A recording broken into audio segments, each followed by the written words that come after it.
विश्वामित्र महानिधि पाई। विश्वामित्र जी ने कहा कि आज मुझे महानिधि मिल गई।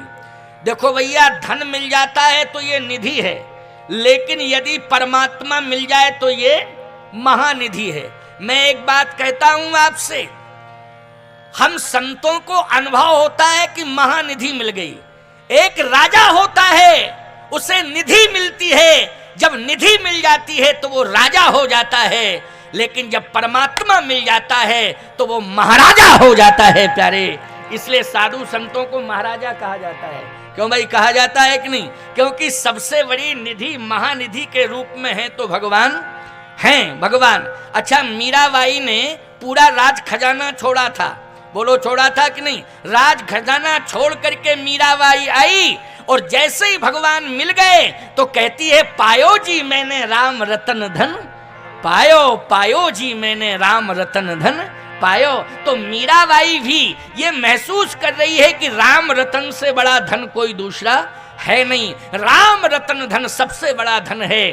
तो आज विश्वामित्र जी को कौन सा धन मिला? जल्दी बोलो, राम रतन धन। विश्वामित्र जी को राम रतन धन मिला। और जैसे ही राम जी को लेकर के चले तो किसी ने कहा, सुनो सुनो, रुको रुको, क्या ये महानिधि मिल गई है, लेकिन महानिधि की रक्षा कर पाओगे? कहीं लुटेरे आगे चल करके लूट लें तब क्या करोगे? विश्वामित्र जी बोले, हम सावधान रहेंगे, हम सतर्क रहेंगे, हमारी महानिधि को कोई लूट नहीं सकता है। और याद रखना, राम हमारे हृदय में आ जाएं तो ये लुटेरे प्रवेश कर पाएंगे क्या? काम क्रोध लोभ मोह मद मत्सर, बोलो। राम यदि हमारे साथ हैं तो ये लुटेरे जितने हैं, काम क्रोध लोभ मोह मद मत्सर, ये लूट नहीं पाएंगे। और यदि राम हमसे दूर हो जाएंगे तो बोलो ये लुटेरे लूट लेंगे कि नहीं लूट लेंगे? तो आज विश्वामित्र जी ने कहा कि हमें लुटेरे लूट ही नहीं सकते, क्योंकि राम मेरे साथ है।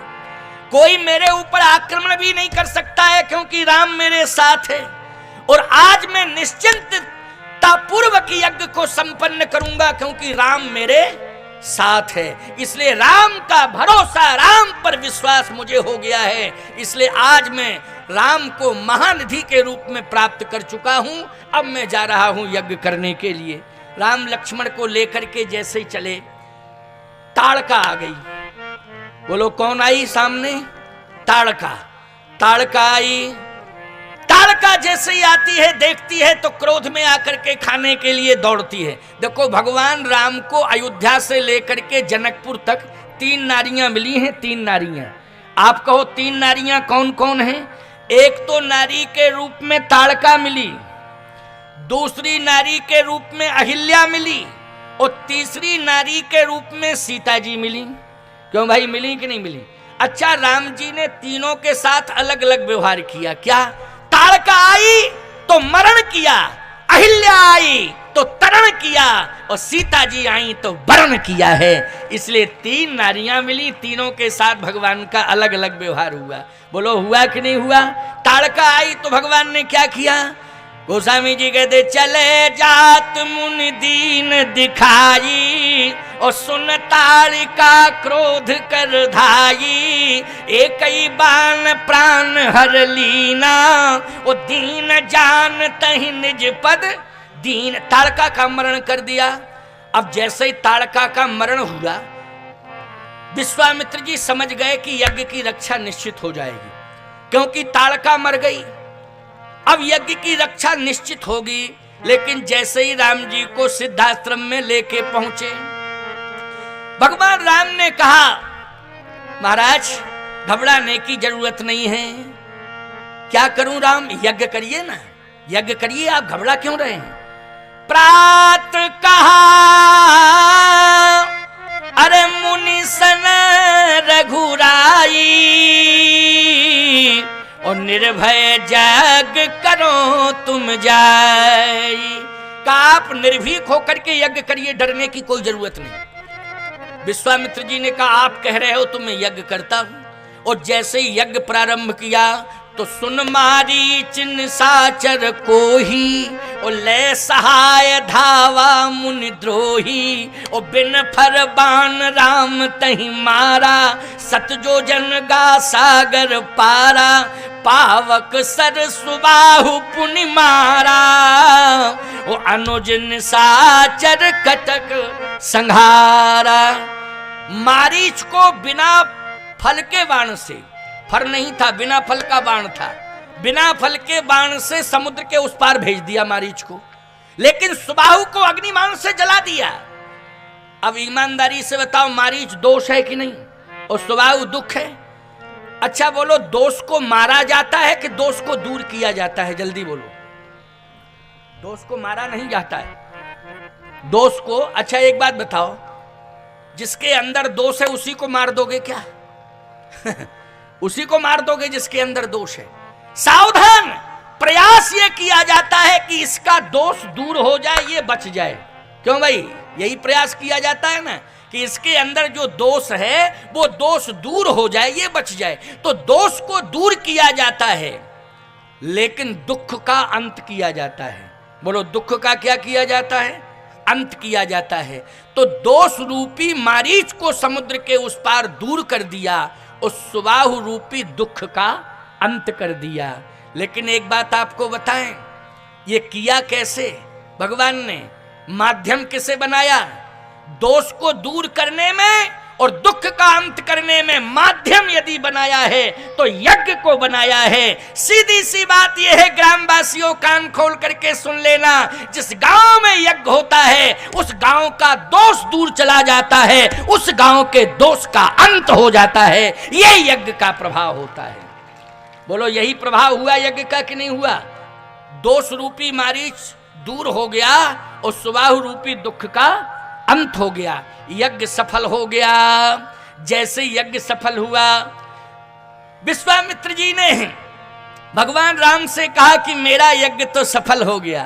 फिर कई एक यज्ञ रह गया है। कौन सा यज्ञ रह गया है? राम, धनुष जाग अरे सुन रघ कुलना था,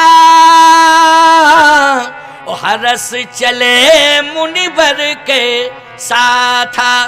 का धनुष यज्ञ रह गया है। हे राम, होमात्मक यज्ञ तो पूरा हो गया है, लेकिन जनकपुर में धनुष यज्ञ हो रहा है। उस धनुष यज्ञ में आप चलें और धनुष यज्ञ को सफल करें। भगवान राम ने कहा, गुरुदेव बात यह है, आज आपका यज्ञ हो गया पूरा, अब धनुष यज्ञ आज नहीं होगा, धनुष यज्ञ कल होगा। इसलिए धनुष यज्ञ तो कल ही सफल किया जाएगा। आज समय नहीं है कि धनुष यज्ञ पूरा कर दिया जाए। आपका होमात्मक यज्ञ पूरा हो गया है, कल निश्चित रूप से धनुष यज्ञ पूरा हो जाएगा। तो कल आप सब श्रोता धनुष यज्ञ पर आधारित चर्चा सुनेंगे, क्योंकि भगवान राम ने स्वयं आश्वासन दिया है कि आज गुरुदेव आपका होमात्मक यज्ञ मैंने पूरा कर दिया है, लेकिन कल धनुष यज्ञ पूरा किया जाएगा, इसलिए धनुष यज्ञ कल पर छोड़ दिया जाए। तो सावधानी से सुनना, समझने की कोशिश करना। अभिमान जब दूर होगा तो भगवान पास आएगा, और भक्ति को साथ लेकर के चलोगे तो अभिमान दूर होता रहेगा। विश्वामित्र जी भक्ति को साथ लेके चले, अभिमान दूर होता गया, भगवान समीप आ गया। भगवान जब मिल गया तो विश्वामित्र जी के यज्ञ की रक्षा हो गई। जब विश्वामित्र जी के यज्ञ की रक्षा हो गई तो याद रखना, यज्ञ जब सफल हो जाता है, होमात्मक यज्ञ जब सफल हो जाता है, तो याद रखना उसी यज्ञ की फलश्रुति है कि भक्ति रूपी जानकी भगवान का वर्ण कर लेती हैं, प्रभु श्री राम का वर्ण कर लेती हैं। बोलो, भक्ति रूपी जानकी ने वर्ण किया कि नहीं किया? लेकिन जब यज्ञ सफल होगा तभी भक्ति वर्ण करेगी, और बिना यज्ञ सफल किए भक्ति वर्ण करने वाली नहीं है। इसलिए भक्ति ने कैसे वर्ण किया इसकी चर्चा हम आपको कल सुनाएंगे। आज इतना ही, लेकिन अभी बैठे रहना, अभी कीर्तन करना, आरती होगी, कीर्तन होगा। बिना आरती के यदि चले गए, बिना कीर्तन के मरने के बाद भूत बने, हमारी कोई जिम्मेवारी नहीं है ना। इसलिए जो है कीर्तन करके जाओ और आरती में सम्मिलित होकर के जाओ, और फिर प्रेम से जाके यज्ञ भगवान को प्रणाम करो, फिर अपने अपने घर जाना। पहले कीर्तन, कीर्तन के बाद आरती, और कल धनुष यज्ञ श्री राम विवाह पर आधारित चर्चा होगी। श्री राम विवाह पर आधारित चर्चा होगी, धनुष यज्ञ पर आधारित चर्चा होगी। इसलिए विस्तार पूर्वक कल की चर्चा राम विवाह की चर्चा सुनने के लिए आप आए। राम विवाह पर बहुत अच्छी चर्चा होगी। आप सब राम विवाह की चर्चा सुनकर अपने जीवन को आनंदित करेंगे और राम विवाह की तैयारी करके आप सब आए, क्योंकि कल भगवान का विवाह होगा। और विवाह में आप जानते ही हो कि किस विधा से सम्मिलित हुआ जाता है। तो आप सब राम विवाह, श्री सीताराम जी के विवाह के इस महा महोत्सव में आप उसी परंपरा से सम्मिलित होकर आए, परिवार सहित आए और विधि पूर्वक विवाह संपन्न होगा। आओ 2 बार भगवान का नाम ले लो। नाम लेने के बाद में फिर आरती होगी। आरती के बाद प्रसाद लेकर के सब जाएंगे, बिना प्रसाद के कोई नहीं जाएगा। प्रसाद की भी व्यवस्था है, आप सबको प्रसाद मिलेगा। ये केला फल है, अमनिया करवा दो तो ये भी बट जाएंगे। प्रसाद में बहुत सारे रखे हैं, या प्रसाद पर्याप्त रखा है क्या? हाँ, तो जैसी भी व्यवस्था हो वैसा कर लेना। आओ 2 बार भगवान का नाम ले लो। नाम लेने के बाद कल समय से आप आए और समय से राम विवाह पर चर्चा होगी, क्योंकि कल का प्रसंग बहुत बड़ा है, इसलिए पूरा करना पड़ेगा। तो समय से आपको आना पड़ेगा और समय से ही कथा का विश्राम होगा। आओ 2 बार भगवान का नाम ले लो। श्री राम जय जय राम। श्री राम जय जय राम। श्री राम जय जय राम। श्री राम जय जय राम। श्री राम जय जय राम। श्री राम जय जय राम। श्री राम जय जय राम। श्री राम जय जय राम। श्री राम हरि बोल। जय जय राम। श्री राम जय जय राम। श्री राम जय जय राम। जय श्री राम जय जय राम। श्री राम जय जय राम। श्री राम जय जय राम। श्री राम जय जय राम। श्री राम जय जय राम। श्री राम जय जय राम। बोलिए यज्ञ नारायण भगवान की जय। सच्चिदानंद भगवान की जय। श्री सीताराम नाम भगवान की जय। भक्त वत्सल भगवान की जय। जय जय सीताराम।